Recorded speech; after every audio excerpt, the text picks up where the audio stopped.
This video is part of the freeallsoft.com article, all about fake email accounts, and why you need one. A link to the article can be found in the description section of this video.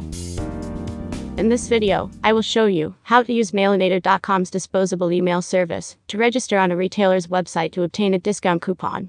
By using Mailinator, I will avoid providing my real email address and receiving spam email from the retailer. I need some new furniture, and my friend told me that Wayfair has an up to 70% off sale if I sign up online for their newsletter. I want the discount, but I don't want their spam in my mailbox. I will use Mailinator to sign up with a throwaway email to get access to the website and see if there is anything I would like to buy. I can use any username for the email, but the domain must be at mailinator.com. So I will use Wayfair 2020 as my username. And I will add at mailinator.com to complete the email address. I need to remember the email address I used to sign up so I can retrieve any email Wayfair sends me. I will copy the email address by selecting it, right-clicking on it, and copying it to my clipboard. Or, you can also write it down. I will hit the confirm button to finish the sign up. Now I have access to the website. Let's see if Wayfair has sent me any mail with any coupons. I will navigate the mailinator.com website.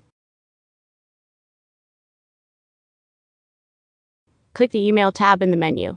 I will paste the email I copied earlier into the email field and hit go. Wayfair has sent me an email to my Wayfair 2020 Mailinator email address. I have avoided getting this newsletter into my personal email inbox and any other future spam email from Wayfair. So, now when you visit a website that requires you to submit an email address, and you don't want to use your personal email, use a mailinator.com email address, and avoid the spam just like I did.